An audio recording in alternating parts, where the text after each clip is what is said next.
ओम नमो भगवते वासुदेवाय। स्वागत है आप सभी का हमारे चैनल पर।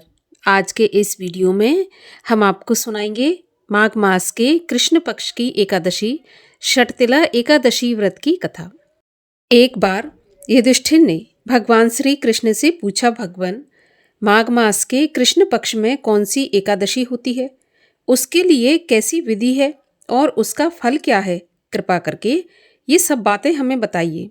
तब भगवान बोले, हे राजन, माघ मास के कृष्ण पक्ष की एकादशी को षटतिला एकादशी के नाम से जाना जाता है, जो सभी पापों का नाश करने वाली है। मुनि श्रेष्ठ पुलस्त जी ने इसकी जो पापहारिणी कथा दालभ्य जी से कही थी, अब मैं उसे तुम्हें सुनाता हूँ, सो ध्यानपूर्वक और भक्तिपूर्वक इस कथा को श्रवण करो। एक समय दालभ्य ऋषि ने पुलस्त ऋषि से पूछा, हे मुनि श्रेष्ठ, मनुष्य मृत्यु लोक में ब्रह्म हत्या आदि महान पाप करते हैं और दूसरे के धन की चोरी और दूसरे की उन्नति देखकर ईर्ष्या आदि करते हैं, परंतु फिर भी उनको नरक प्राप्त नहीं होता। इसका क्या कारण है? वह न जाने कौन सा अल्प दान या अल्प परिश्रम करते हैं, जिससे उनके सभी पाप नष्ट हो जाते हैं। ये सब आप कृपा पूर्वक मुझसे कहिए। इस पर पुलस्त ऋषि बोले, मुनि श्रेष्ठ, आपने मुझसे अत्यंत गंभीर प्रश्न पूछा है। इससे संसारी जनों को अत्यंत लाभ होगा। इसको इंद्र आदि देव भी नहीं जानते, परंतु मैं आपको यह गुप्त भेद अवश्य ही बताऊंगा, सो ध्यान से सुनो। माघ मास के आने पर मनुष्य को स्नान आदि से शुद्ध रहना चाहिए और इंद्रियों को वश में करके तथा काम, क्रोध, लोभ, मोह, ईर्ष्या, अभिमान आदि को त्याग कर भगवान का स्मरण करना चाहिए। उसको हाथ पैर धोकर पुष्य नक्षत्र में गोबर, कपास, तिल मिलाकर उपले बनाने चाहिए। उन उपलों से 108 बार हवन करें और यदि उस दिन मूल नक्षत्र और द्वादशी हो तो नियम से रहें। स्नान आदि नित्य क्रिया से शुद्ध होकर भगवान का पूजन कीर्तन करना चाहिए। एकादशी के दिन व्रत करें और रात्रि को जागरण तथा हवन करना चाहिए।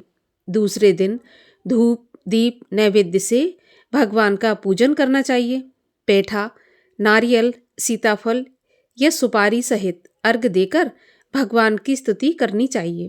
हे भगवान, आप असरणों को शरण देने वाले हो। आप संसार में डूबे हुओं को उबारने वाले हो, सभी का उद्धार करने वाले हो। हे पुंडरीकाक्ष, हे कमल नेत्रधारी, हे विश्व भगवान, हे जगत गुरु, आप लक्ष्मी जी सहित मेरे इस तुच्छ अर्घ को स्वीकार कीजिए। इसके पश्चात ब्राह्मण को तिल का दान करना चाहिए। ब्राह्मण को जल भरा कुंभ और श्यामा गाय का भी दान श्रेष्ठ माना गया है।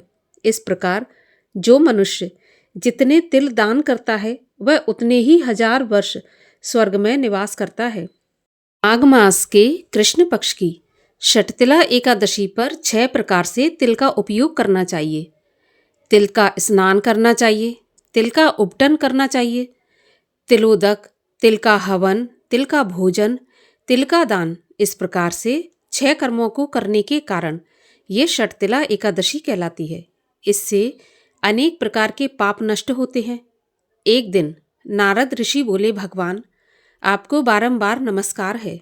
इस षटतिला एकादशी का व्रत करने से क्या पुण्य मिलता है और उसकी क्या कथा है, सो कृपा पूर्वक सुनाइए। भगवान श्री कृष्ण बोले, नारद, मैं तुमसे आंखों देखी सत्य घटना कहता हूँ, सो ध्यान पूर्वक सुनो। प्राचीन समय में मृत्यु लोक में एक ब्राह्मणी रहती थी। वह सदैव व्रत किया करती थी। एक समय वह 1 महीने तक लगातार व्रत करती रही। इससे उसका शरीर अत्यंत दुर्बल हो गया। वह अत्यंत बुद्धिमान तो थी, परंतु फिर भी उसने कभी देवताओं और ब्राह्मणों को धन तथा अन्नदान नहीं किया। इस प्रकार मैंने सोचा कि इस ब्राह्मणी ने व्रत आदि से अपना शरीर तो शुद्ध कर लिया है और इसको वैष्णव लोक भी मिल जाएगा, परंतु इसने कभी भी अन्नदान नहीं किया है, तो इसको कभी तृप्ति नहीं होगी। तो मैंने उसके व्रत के पुण्यों को ध्यान में रखते हुए उससे अन्नदान करवाने की कोशिश की और ऐसा सोचकर मैं मृत्यु लोक में गया और मैंने ब्राह्मणी से अन्न की भिक्षा मांगी तो वह बोली, महाराज आप यहाँ किस लिए आए हैं? तो मैंने उससे कहा कि माँ मुझे भिक्षा चाहिए। तो उसने मुझे अन्न देने की जगह एक मिट्टी का ढेला उठाकर भिक्षा में दे दिया। मैं उसे लेकर स्वर्गलोक को लौट आया। अब कुछ समय बीतने पर उस ब्राह्मणी ने भी अपने शरीर को त्याग दिया और मृत्यु को प्राप्त होकर स्वर्ग में आई।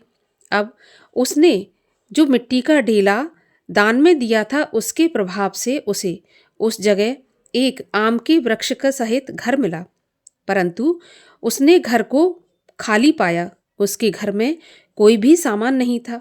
तब वह मेरे पास आई और मुझसे पूछने लगी कि भगवान, मैंने तो अनेकों व्रत किए हैं और आपकी पूजा की है, परंतु फिर भी मेरे घर में कोई भी वस्तु नहीं है, उसका कारण क्या है?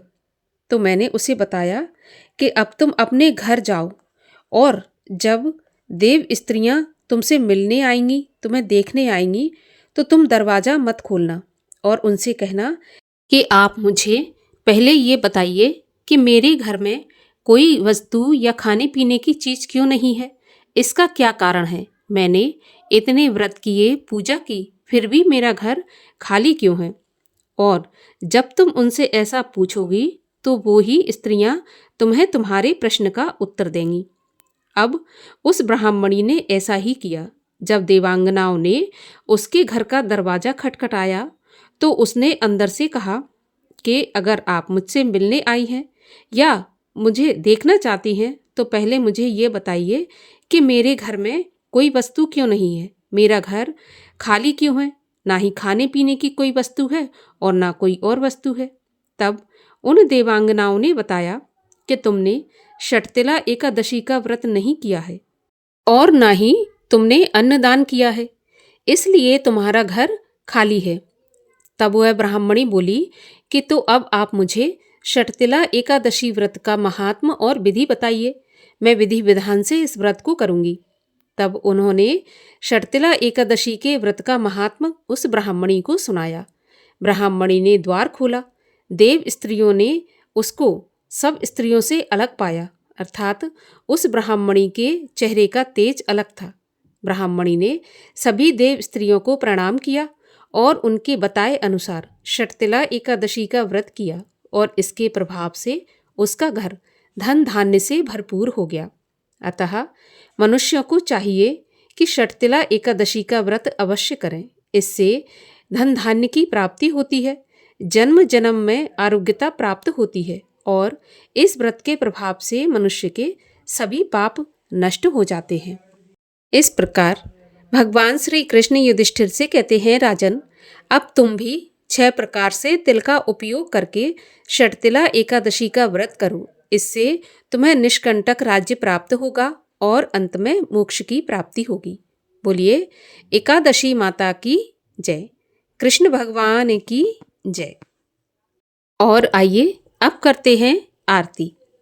ओम जय जगदीश हरे, स्वामी जय जगदीश हरे, भक्त जनों के संकट क्षण में दूर करे। ओम जय जगदीश हरे, जो ध्यावे फल पावे, दुख बिन से मन का सुख संपत्ति घर आवे, कष्ट मिटे तन का।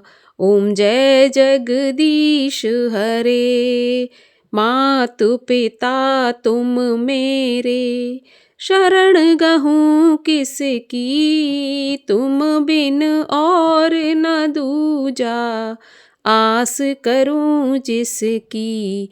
ओम जय जगदीश हरे, तुम पूरन परमात्मा, तुम अंतर्यामी, पार ब्रह्म परमेश्वर, तुम सबके स्वामी। ओम जय जगदीश हरे, तुम करुणा के सागर, तुम पालन करता, मैं मूरख खल कामी, मैं सेवक तुम स्वामी। कृपा करो भरता। ओम जय जगदीश हरे। तुम हो एक अगोचर सबके प्राणपति, किस विधि मिलूं दयामय तुमको मैं कुमति। ओम जय जगदीश हरे। दीन बंधु दुख हरता तुम ठाकुर मेरे, स्वामी तुम रक्षक मेरे। अपने हाथ उठाओ द्वार पड़ा तेरे। ओम जय जगदीश हरे। विषय विकार मिटाओ पाप हरो देवा, श्रद्धा भक्ति बढ़ाओ संतों की सेवा। ओम जय जगदीश हरे। तन मन धन सुख संपत्ति सब कुछ है तेरा, तेरा तुझको अर्पण, तेरा तुझको समर्पण, क्या लागे मेरा। ओम जय जगदीश हरे। श्री जगदीश जी की आरती जो कोई जन गावे, कहत शिवानंद स्वामी सुख संपत्ति पावे। ओम जय जगदीश हरे।